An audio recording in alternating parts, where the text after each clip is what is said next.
nightmares, my beautiful little nightmares.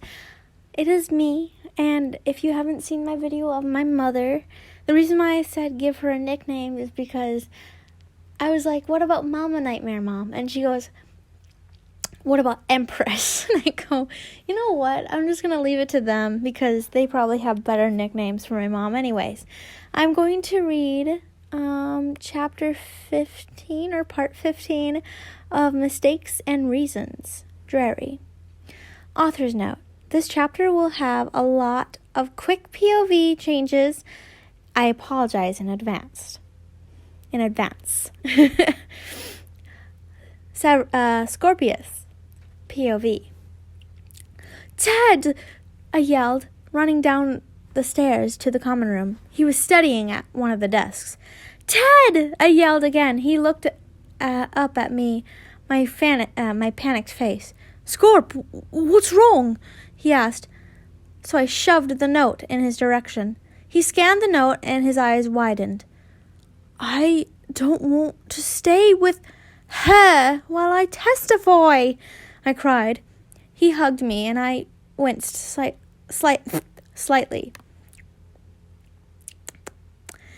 Hey, ask if I could come along, he suggested. She'll never take you in. You're Harry's kid. Well, she doesn't know that. My last name is Lupin, he said, and I bit my lip. I'll ask, I nodded.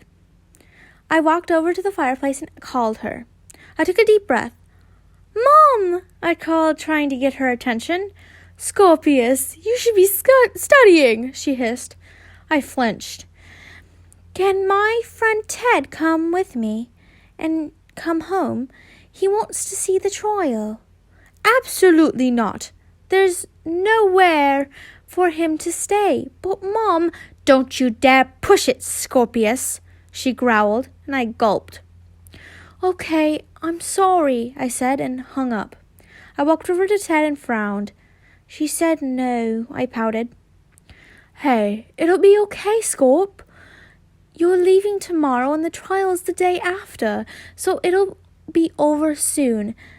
You'll be back with your dad. I sure hope so. I bit my lip and decided to go pack a few things. I felt my eyes trickle down with tears. It'll be over soon. Ted's POV. I said goodbye to Scorpius and wished him luck. Luckily, he was leaving on Friday and was to return that Monday. I decided to write Harry about the trial. Dad, I hope you are doing well. I'm doing all right here in Hogwarts. I was wondering if you could clue me in on what is happening with the trial. I am very curious, and I love you and miss you lots. Ted. I sent it and continued with my classes. They were rather boring, and Professor Slughorn gave us an essay to do over the weekend. I went to lunch and was wrapped up in conversation with one of the other Gryffindors, when my owl dropped off a letter. Ted, I'm glad you're doing well. I wish I could say the same for me. Unfortunately, I cannot tell you anything that is going on with the trial because I do not know. Mr. Draco and I broke up about 2 weeks ago. I guess I was too busy to tell you. I'm sorry. I love you and miss you too. Dad. After I read that, my stomach dropped, and I was no longer hungry. I ran out of the Great Hall, all the way to the Gryffindor common room, and decided to fire call Harry. I saw him through the fireplace at his work. He looked very concentrated.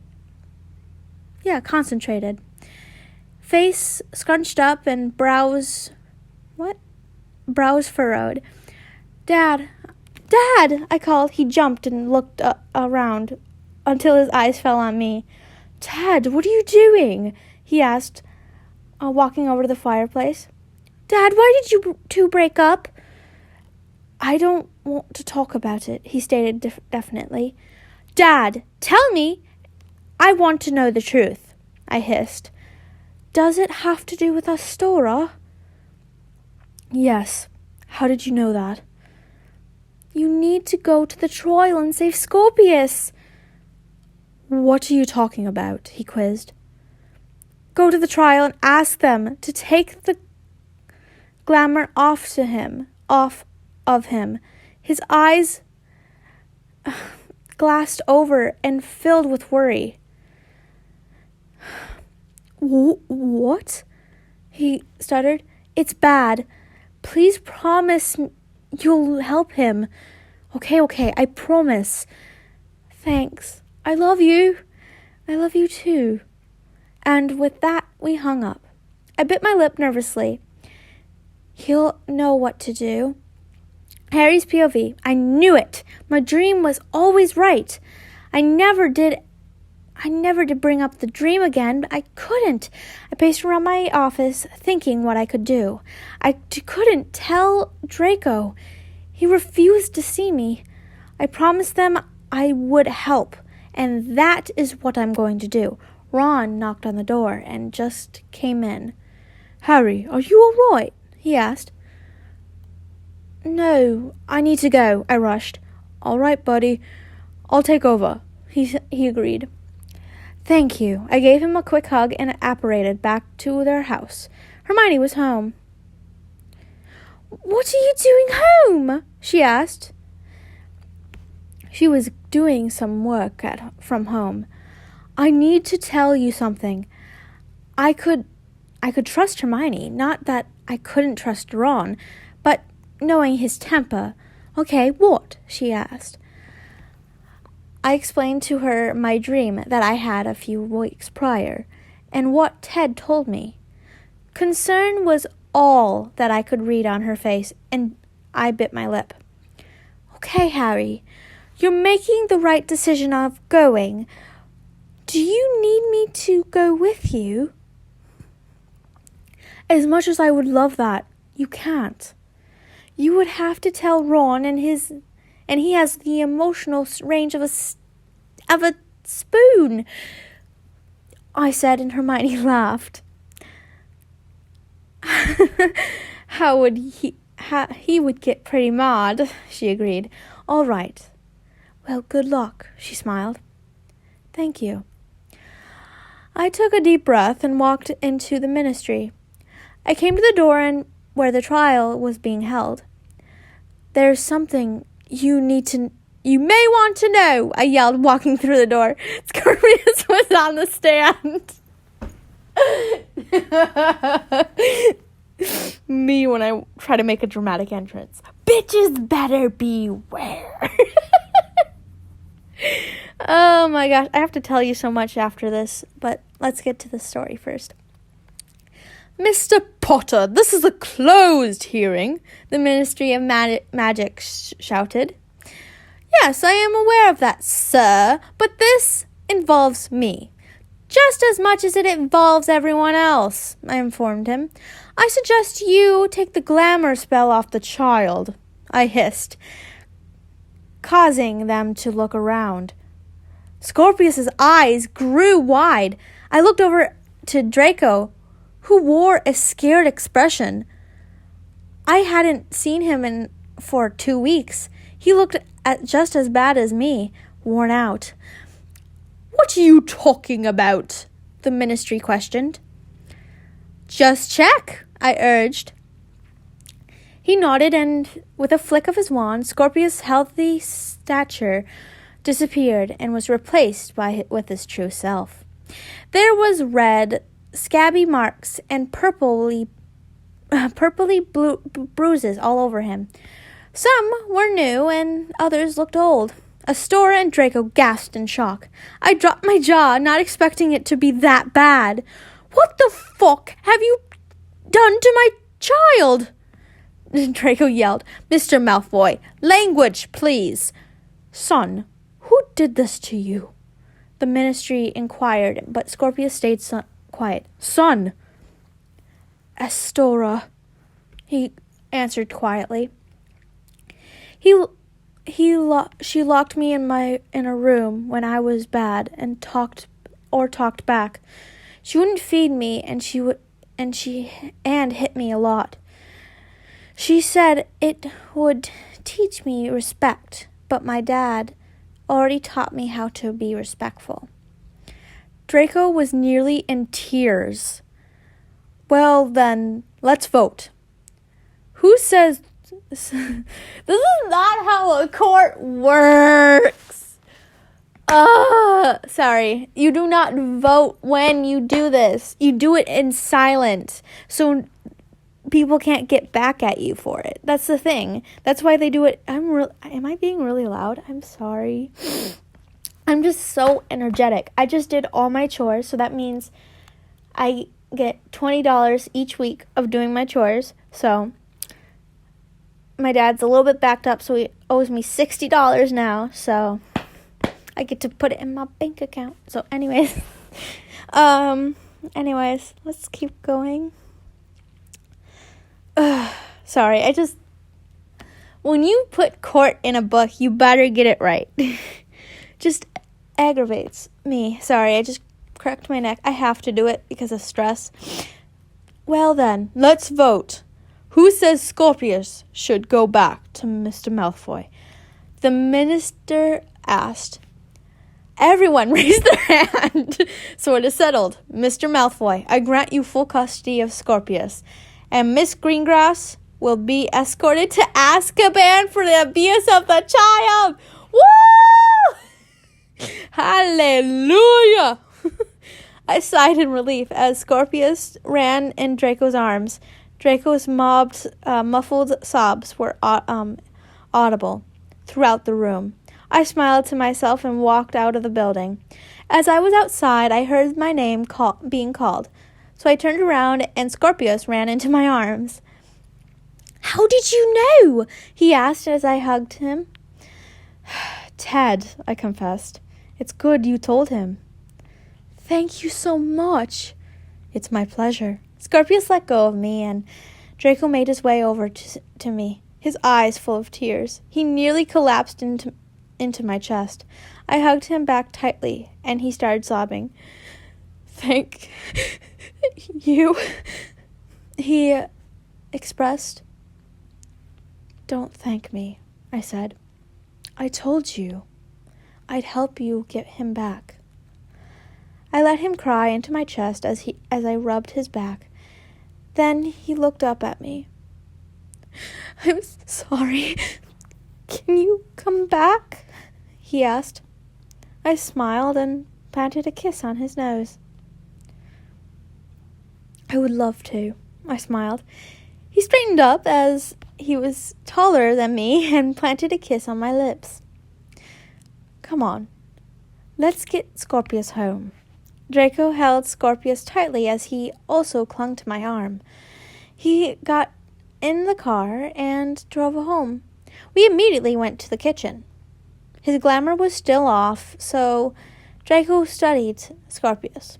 He was holding him tightly in the chair as he was making something for lunch. It's not going. I was using my thing for going down on a page. I'm so sorry, Scorpius, Draco sobbed. Scorpius was holding him back just as tightly. Dad, it's not your fault, Scorpius uttered. I love you, Dad. I love you too. He smiled at their affection. I smiled at their affection. I can't believe she hurt you. Unfortunately, I can't fix the bruising because they're old. I'm sorry. Draco frowned. It's all right, Dad. They'll heal. I need to go tell Ted, he yelled. He ran out of the room into the living room where the fireplace was. Draco walked over to me and pulled me into a kiss. He slid his tongue in my mouth and gripped my hair. I pulled away after a few seconds and put our foreheads together. What was that for? I asked, breathless. I'm happy to have you back, he smiled. What? Someone just commented about my mom. Like, I'm sorry about your mom. Wait, what? Why are you sorry about my mom? Did something happen? I'm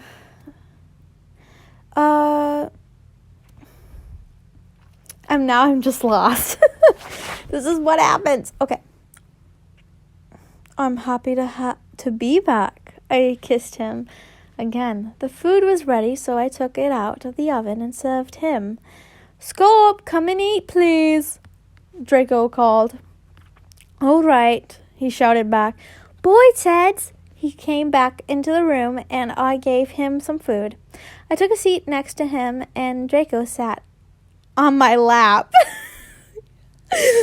I cuddled him close. I couldn't tell that Draco was trying to ask Scorpius something. I could tell that Draco was trying to ask Scorpius something. Scorpius, do you want to talk about what happened? I asked, and felt Draco relax. Oh, good thing you asked, because I would have melted. Sorry, I like making jokes. Okay, He looked up at us. He bit his lip, but nodded slowly. Well, the first night she slapped me because I pretty much told she was a slut. Did she lock me? He's so honest. Oh, I want to be like him. It's just Webtoon. Ooh. Okay, sorry. There's a notification. Okay, she locked me in the little room when I told her she was disgusted with your lifestyle. She refused to let me eat because I was a Gryffindor. What? I would be a better child than he would, because I'm actually a Slytherin, but I'm also an asshole, so that doesn't work. Anyways, shit.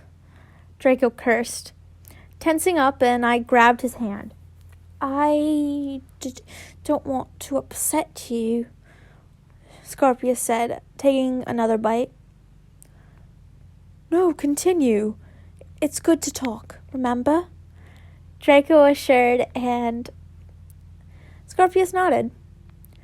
Well, the next day, he started, and his voice was really shaky. I told her she was nothing to me. That's where I got most of these bruises. She threw me on the ground and beat me, and then threw me in that room. Draco bit his lip, and I gently stroked his head with my thumb. Oh, his hand. You know I'm illiterate when you hear that. Scorpius, how long did you go without eating? I asked. A few days, he replied. She said she had forgotten about me. Did she attack you yesterday? No, she only threw me in the room. Why? I wanted Ted to come with me. He bit his lip. Draco was nearly in tears as was Scorpius. Draco looked down at me, and I could see the fear. He had something on his mind. I could tell. Go ahead, ask. I nodded my head in assurance. Did she touch you? Wait, what? Like, Draco blurted out. Like in places she shouldn't. Wait, what? Did she? Wait, was that the story? I need to reread this. Oh, no. No. I'm thinking about it now. Ew. That's probably fan art now. Ew. Gross. He said, oh, gosh, no. Draco, whoa. He went in puberty really quick. Oh, gosh, no. Scorpius said, shaking his head. Draco relaxed immensely. Thank gosh, he said. Scorpius stood up and walked over to us before hugging Draco. Don't worry, Dad. I'm okay now. I'm safe with you, he smiled, and Draco burst into tears and hugged him tightly. I have an itch. I love you, Scorpius. I love you too, Dad, Scorpius said. Draco kissed his head. Go rest, he said. Scorpius nodded and went out of the room. You did, my love. You did it. Okay, there's no it. I was like, what? What? You did it, my love. I kissed him. No, we did it. Draco kissed my nose.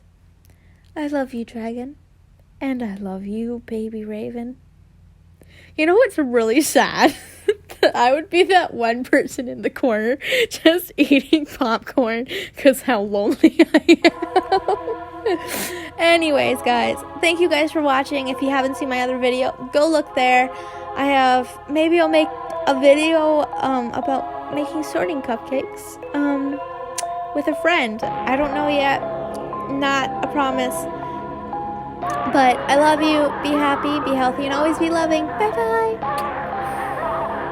I wish to create a perfect